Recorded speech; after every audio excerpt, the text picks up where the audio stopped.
Hey guys, I'm Sebastian. I'm Christine. And this is This Week in Vegas. The Ninth Island Connection podcast. And it's number 10. Number 10. We made it. 10 weeks. Woohoo! Thank you guys so much for joining us. If you're not familiar with our podcast, all we do is bring you what's going on this week in Vegas. News, weather, events, our experiences, all that kind of good stuff. All right, let's get to it. Starting with the news. First up on our list, Santana has announced some new dates for the fall. September 17th through the 28th and November 5th through the 16th, and tickets are on sale. Santana has had a residency here in Vegas for years, over at House of Blues in Mandalay Bay. And it's like, if you've never been to House of Blues at Mandalay Bay, it is an awesome venue. It's such an intimate, small venue, but just acoustically great. Yeah. There's not a bad seat in the house. Not really. No, I mean, it depends on unless you get somebody there standing in front of you. Yeah, like we saw the Dan Band there a couple times, and down in the, I guess the pit area. Yeah. Right in front of the stage can get a little bit crowded. But it's still a great venue for music. Highly recommend. And I would go to House of Blues over Allegiant Stadium, T-Mobile, any of those bigger venues. I'd go to House of Blues any day of the week over those guys. Yeah, and that's obviously a show that is doing very well here in Vegas, because when shows are still here, you know they're doing well. And he's been here for a minute. Yes, he has. And I just have to take a little sidebar with Carlos Santana. We had him on our show a few years ago, and that was probably one of my favorite interviews. It was kind of done in a different way than we usually do when we do an interview for the show. I mean, we had a very strict time limit. Call. Yeah, it was like, all right, next person, because, he does every interview all at one time. But it was a lot of fun. He is such a nice guy. Just a really down-to-earth, cool person. Very humble. Yeah. He's very humble, very grateful. Which was surprising. Person. Yeah, it was really surprising. And the interview was done, he owns just like, it looked like a warehouse, or like not a warehouse building, but just like an office building in the middle of nowhere in Vegas. And you walk in and it had like all of his like music memorabilia. All of his Grammys. Yeah, it was so cool. I mean, like that experience in itself was really cool. But for somebody who's just a like musical icon, I mean, I loved the guy. He was great. So, and then of course, I mean, the music from Santana, I mean, that's just classic music. So if you're a Santana fan, or you're looking for just something different to do, that's a great venue and a great show. And one of the things about him that I really appreciated, and I think you guys will as well, if you go to the show, to one of his shows, is that he prefers to do smaller venues. I mean, he's world known, Grammy after Grammy after Grammy after Grammy. Yeah. And he could play anywhere, but he said he prefers smaller venues so that he can connect with the audience more, and he likes to really see the audience and be close to them. Which I think is pretty cool, because somebody at his caliber does not have to perform. No. Like, he's good. Yeah, no, Santana could be selling out. I'm sure he's good with just royalties for income. He just chooses to because he enjoys it, and I think that really comes through with how he chooses to perform and the venue that he's choosing to be in. Yes. All right. Enough of us gushing over Carlos Santana. Let's move on to the next thing. I don't gush. Well, I was gushing.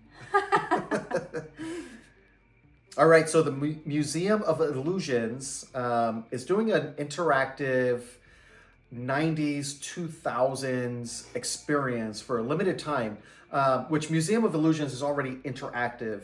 So they're just bringing like a 90s, 2000s spin to this experience. Which should be pretty cool if you grew up in the 90s like I did. I consider myself a 90s person. That was my teen years.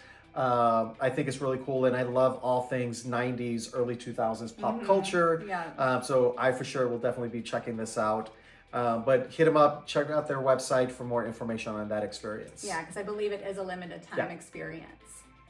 All right, and if you're not familiar with Museum of Illusions, that is located over in the area between the Cosmopolitan and the Shops at Crystals. Yep.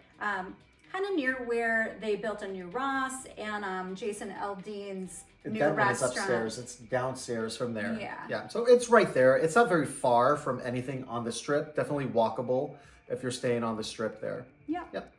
All right, next up, this is an interesting little story. At the Four Queens, a man found a cash out slip from a slot machine that was $1,500, and he turned it into security so that security could help track down the rightful owner. And for his honesty, he was awarded a $250 gift card to a restaurant there, Hugo's Cellar, Hugo's I believe. Cellar. Yeah. Yeah, so, I mean, at least, he got some kind of reward for his good, honest deed. But I don't know. I mean, like $250 versus $1,500. Well, they can track that down. So my uncle left a slip in a machine, and it was like a couple $100 or something at Caesars. And he went to security. He said he was just gone for maybe a minute. He turned around and it was gone. So he went to security and said, hey, I just left a slip there and now it's gone. And security actually took a look at the cameras. This is at Caesar's Palace. It just happened a few weeks ago. And security was able to find the person on the camera that was there that cashed out the slip and then track them down in the casino, and went and found him and said, hey, you took $200 out of that machine that doesn't belong to you. And he gave it back. Yeah. Security was like, you got to give it back. That's theft. But, in that situation, from what your uncle and your aunt were saying, it wasn't like it was, this person sat down, an hour later. I mean, it was like within, like, as he was less than a minute, like walking away towards her, and she was saying... She said, hey, did you cash out? And he said, oh, I forgot to cash out. And he turned around. And it was gone. Yeah. And it was that fast. Yeah. And we talk about that. There's a lot of opportunists in Vegas. There, I've lost my phone a couple of times. My fault completely, where I've sat it down, walked away. And I own up to that. Yeah. That's why you guys see me carrying like a satchel or a fanny pack around my waist, or a satchel here, because I'm one of those people that will set my stuff down, and get up and walk away and completely forget about it. So I can see that happening. And there are people that unfortunately just watch. They just walk around and they just cruise and they just watch people and wait for an opportunity like that. I'm not saying that that's what happened with my uncle, but you never know. You just have to be aware of your surroundings and make sure when you're leaving a machine, you're cashing out, you've got your phone, wallet, keys, like the Adam Sandler song, and just don't make that mistake. Yeah, because it's really a pain in the butt. I mean, we depend on our phones so much, and they do blend in to the machines, so it's easy to leave them there. And there's people. We were at Venetian one time, and I had a bonus, and Sebastian just decided I'm going to pop over and check it out, and had his phone because he still had everything in the machine next to me, just kind of around the way, and he watched somebody snatch his phone and had to chase him down. Yeah, this guy walked by the machine, never stopped walking. He walked by, grabbed my phone, kept walking, and I saw him, and I approached him and I grabbed his arm and I said, that's my phone. And he said, oh, I thought it was mine. And I called him out. I said, no, you didn't. I saw you grab it, and I took it back from him, and he just ran off through the casino and got out of there. Is that the wisest thing to do, to confront somebody like that? But it was a crowded casino, and there was security was standing right there also, so I felt pretty safe. And again, that was my fault. That situation, completely my fault, because I left it sitting there and I moved over like 10 inches to look at Christine's machine as she was getting a bonus, and he just walked by and grabbed it. So it does happen. Just be aware of your surroundings. Yeah, and so the best case when you're in Vegas, just to kind of, avoid those type of things, like Sebastian said, just double check yourself before you wreck yourself. Did I just date myself there? Yes. Yes, you did. But I always have, like, ladies, have your purses on the front, like over your shoulder, just kind of that way, so everything is in front of you. Don't have things in your pockets. That could fall out. Use fanny packs. I mean, they're not the most attractive thing, but they're the most practical thing in Vegas. Or a satchel. Anything that's going to keep all your valuables right here attached to you, so that they don't get taken away from you by those people who, unfortunately are out there. Yeah. So F1, it's pretty split on how people feel about F1. I know, actually, it's not pretty split. Majority of locals are not fans, and that's so many different reasons.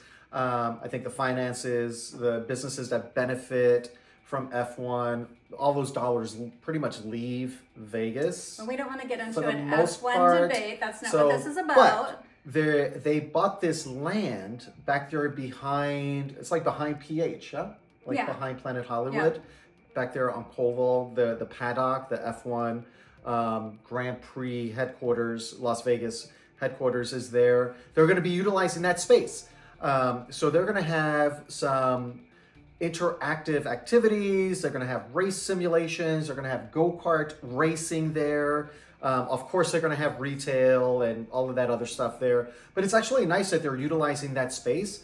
And what that does, that's going to create more local jobs, which I'm a big fan of that. Those are local jobs that they're creating that stay here in Vegas. So I'm always a big fan of those types of things there.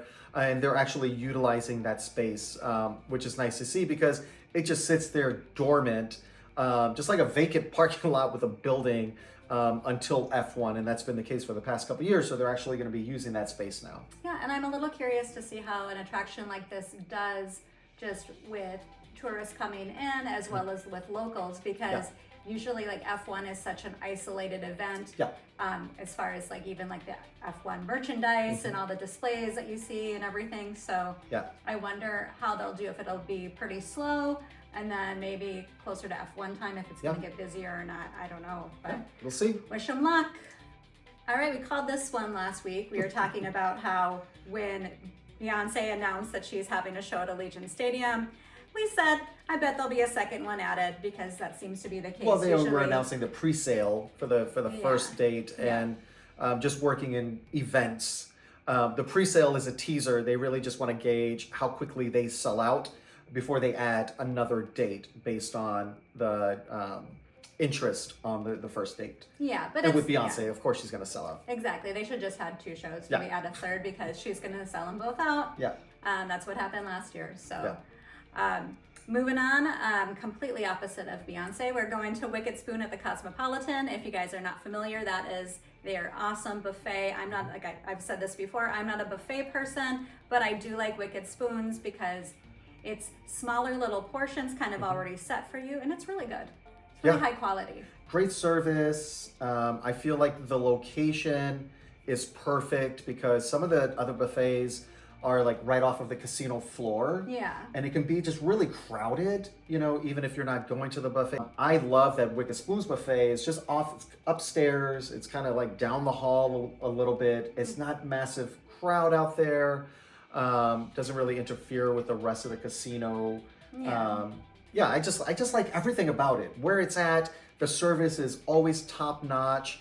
It's so roomy and nice and kind of like elegant in there. Yeah. The food portions, there's like portion control there, so you don't feel like a glutton, even though that's what buffets are for. Yeah.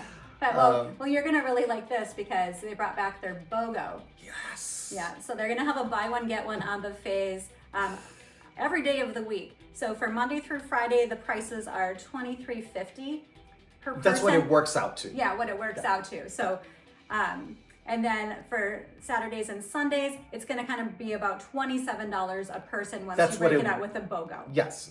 That's when you're splitting the cost with another person.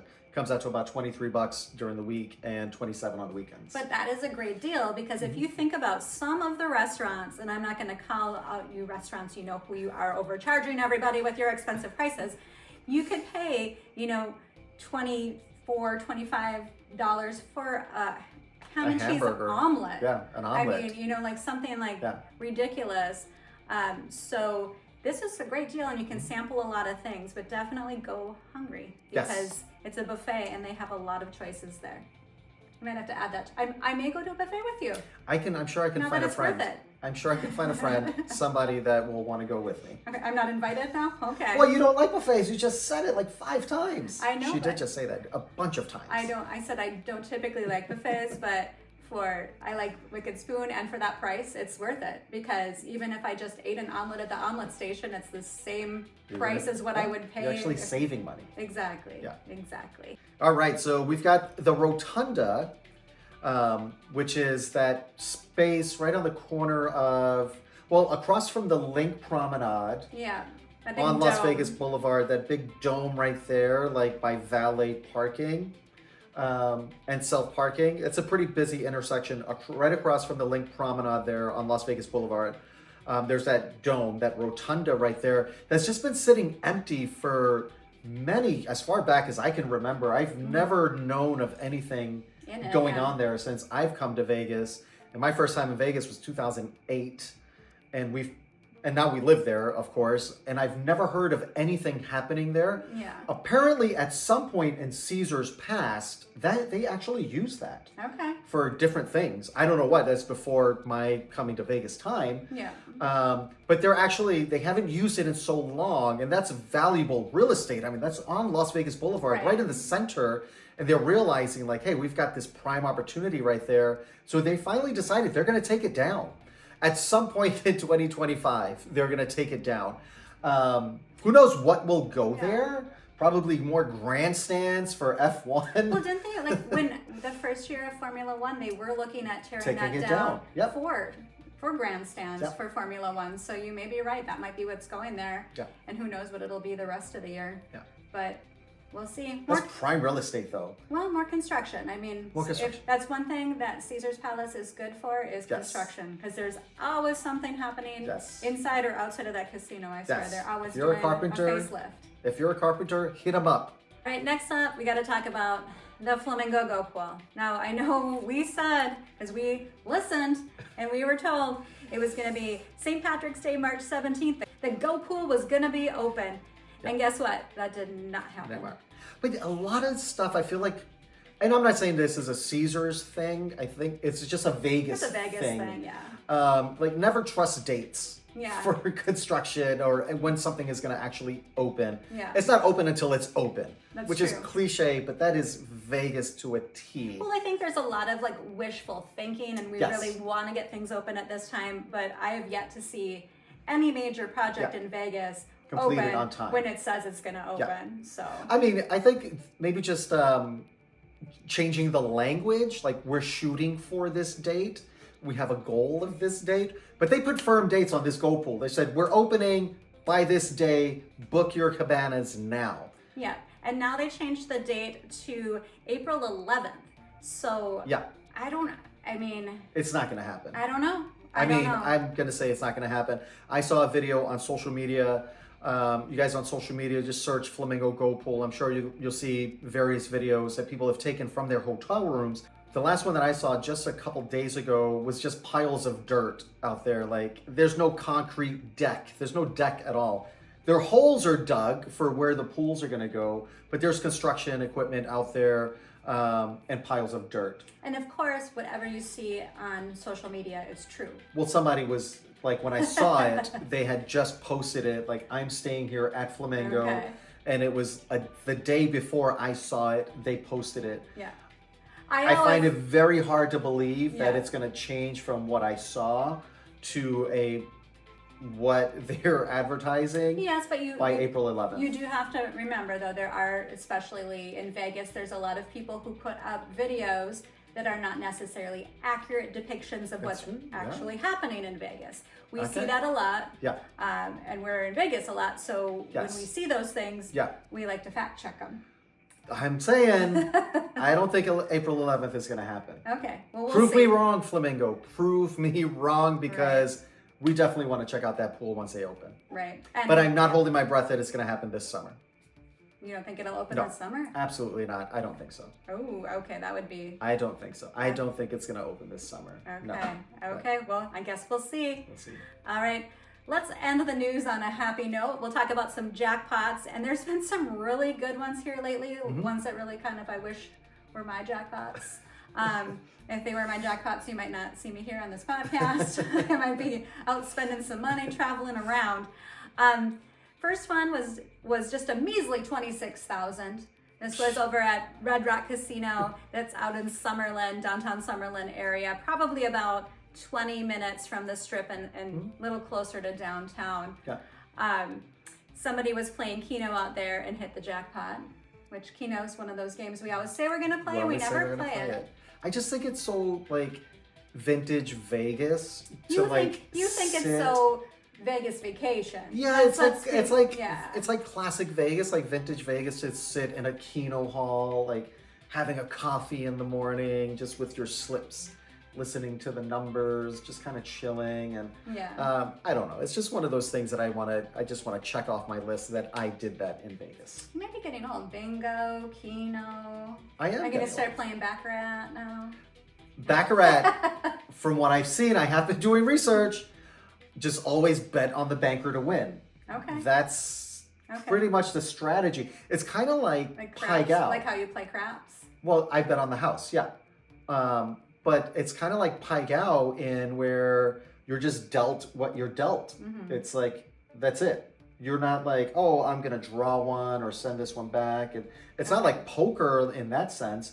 It's just the banker gets 2 cards, you get 2 cards, they turn over, and somebody wins. That is it. Okay. And from what I've seen, pretty much the banker always wins. Okay. All right. Well, maybe we'll try Baccarat someday. All right, so let's see. Somebody was down at the Cal playing like the triple diamond, just 3 reel, 1 single line pay slot machine, and they won $37,800, Nice. which is pretty nice. Yeah. That's a nice payday. I feel like those old ones without the bells and whistles seem to be, That's what I Yeah. hear too. That those were because it's just like but they're not fun. right. It's They're not fun. I need right. bells and whistles. And you pay for that. You pay for the entertainment. know. It's the entertainment of I know. the dragons and the buffaloes and all of that stuff. You pay for that. I know. Yeah. I know. All right. Our next one was 45,000 over at Treasure Island, and this was on my nemesis, Mo Mummy. I have a love-hate relationship. I don't know if you guys have played the game Mo Mummy, and now they have one that's like Mo Mummy. Yeah, I Something think that's like what that. it is. Yeah. It's just it sucks you in. If you've never played it, don't play it. It's terrible. It's just one of those games that sucks you in, and you think like, I just got to put in $20 more, and then you do, and then it didn't do anything and stuff. But so this actually makes me feel a little bit better that you can actually win. People are winning. Yeah, $45,000. I would definitely take that. And they were actually betting $2.50, which is more than I would bet when I'm playing Mo Mummy, just because I know better. Because I need my money to work as hard as it possibly can, so I have to do minimum bets. But they were down to their last spin, and they won this 90 jackpot. cents credit they had left in the machine. They had Yeah. 90 cents left in the machine and turned that $250 into $45,000. Now, could they have started with $40,000 Maybe. and been down to their last 90 cents? You never know. Yeah. Highly unlikely, but you never know. You never know. I've met plenty of people who have won like hand pays, and they're like, well, now I'm only down this many thousands. And I'm We like, have met those people. We have family members that are those people. Like, oh, I won 4,500. I'm only down 3,000 now. And I'm like, wow, you've been here one day. How did you do that in one day? We just have, I guess, when you live in Vegas, you have a different budget than when you visit Vegas. I guess. Yeah. All right, now getting into the big dogs. Somebody won $1 million down at Circa. That was a nice little jackpot. And they didn't say where, they didn't share what they were playing, how they won it, which I thought was interesting. They didn't say if it was a slot machine, a table game, a sports bet, just that somebody, a lucky visitor, won $1 million. Yeah. So. Yeah, maybe they don't want to, maybe they're slowly getting rid of that machine. Probably. It was probably gone as they're paying them out. There's a dolly wheeling that machine off the floor. Which, actually, that's old school. They don't do the dollies anymore. Oh, that's right. It's just a computer. card. It's a computer card, and just switch the it's card the same out. machine, just a different computer program. Yep. It went from buffalo to goldfish. Yeah. And then at the Venetian, and this is a game I love playing because it does have tons of bells and whistles. And we've won on this game plenty. Yeah, but not this. Not this much, Yes. but we've won a little Someone bit. was playing Dragon Lake over in the Venetian, well, actually the Palazzo side casino, and won $1.2 million. Wow. Yeah. Wow. Yeah. One day. Congratulations. Yes. Yeah. Good for you. So lots of nice like jackpots happening in Vegas. Love to And, see that. Yes, I love to see people win. Even if it's not me, I like to see people win. Yeah, it's just knowing fun.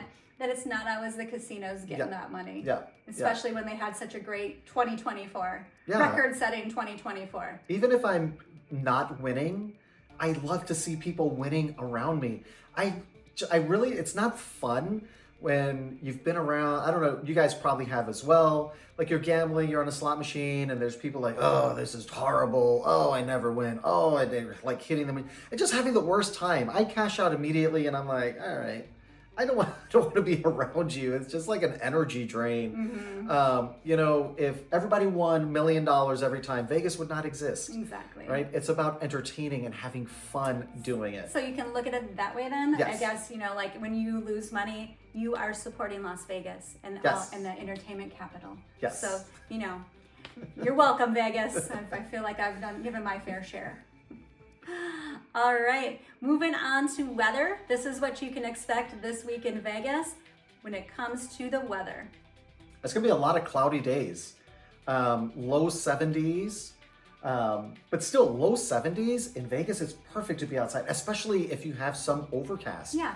That's perfect for walking around and just being outside. Yeah, and it's not even bad like for a pool day. No. You know. Super chill at the pool. Yeah. Yeah, so, but it does still cool down like at least 20 degrees overnight. So it's kind of the weird time of the year where you have maybe start your mornings off with a lighter jacket and then you don't need a jacket. And then in the evenings you want a warmer jacket. And then overnight you want boots and a coat. Yeah, you just don't want to be outside overnight. It's chilly. Unless you're not, well, I guess depends where you come from. Because I think low 50s is cold, but some people 60, think call that summer. 60 degrees is like my line. Yeah. For weather in Vegas. Yeah. All right, last but not least, let's get into the events happening this week in Vegas. And this is in addition to all of the regular shows. I don't like saying regular shows because I feel like it takes away from them. It makes it sound like they're not special, but they are. They're spectacular. There's like, I mean, we have so much comedy, so many magic illusionists. Yeah, so much great entertainment, so many talented people in Vegas. Singers, tribute shows. I mean, gosh, it's like, and that's what Vegas always was before all the sports were here and all the, you know, big residencies and the Sphere and all the craziness. That's what Vegas entertainment was. And it's still here and it's still awesome. Yeah. So I don't mean like they're not good when I say regular. I guess we just get used to them because they're just always here and we always have them, which we love. And we support small shows, the smaller venues all the time. They work hard. A lot of those guys are working sometimes 2 shows a night. Yeah. So they're really working to entertain you. Well, and you think of that, like some of the shows are like, I mean, if you're in like for example, like a Cirque show and just like the physical energy you have to do. And I mean, you're rehearsing too. So it's not like, you know, this is the first thing you're doing, but I mean, just physically and then mentally and just everything that goes along with it. So definitely support those small shows when you're here in Vegas, but let's get into those non-regular shows that are happening this week. So let's start with Smokey Robinson over at the Venetian on April 2nd, 4th, and 5th. And then we have Carrie Underwood over at Resorts World, Las Vegas. That's going to be also on the 2nd, the 4th, and the 5th. Barry Manilow, who has a lifetime contract over at the Westgate, and that's going to be the 3rd, 4th, and 5th. And then you have Boy with Ook over at Virgin Hotels, Las Vegas. That's going to be on the 4th. And Kraftwerk over at the CWIN on the 4th.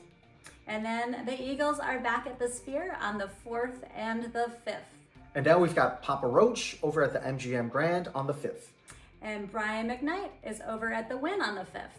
John Anderson and the Band Geeks at Virgin Hotels Las Vegas on the 5th. And then getting into comedy, our comedian this weekend is going to be Aziz Ansari. He's going to be over at the Coliseum at Caesar's Palace on the 5th. Let's get into some sports. Las Vegas Aviators are at home at the Las Vegas Ballpark on the 1st through the 6th. And that is out in downtown Summerlin, kind of right across from Red Rock Casino. So you can make a day of it. Hit up the casino, lots of fun shopping, restaurants in that area, and it's all very walkable. Yes. We've got the Vegas Golden Knights at T-Mobile Arena versus Edmonton on the 1st and Winnipeg on the 3rd. And then we've got some golf, of course. There are so many golf courses around the Vegas Valley. I guess the closest one is going to be right at the CWIN, like right behind the CWIN. There's the CWIN golf course. Yeah. And then there's downtown golf course. There's a Las Vegas golf course out there by the sign. I feel like we're all around. Yeah, we're like golf course central. There's and actually, so it's beautiful golf weather too. Oh, this is perfect to be out there. Yeah.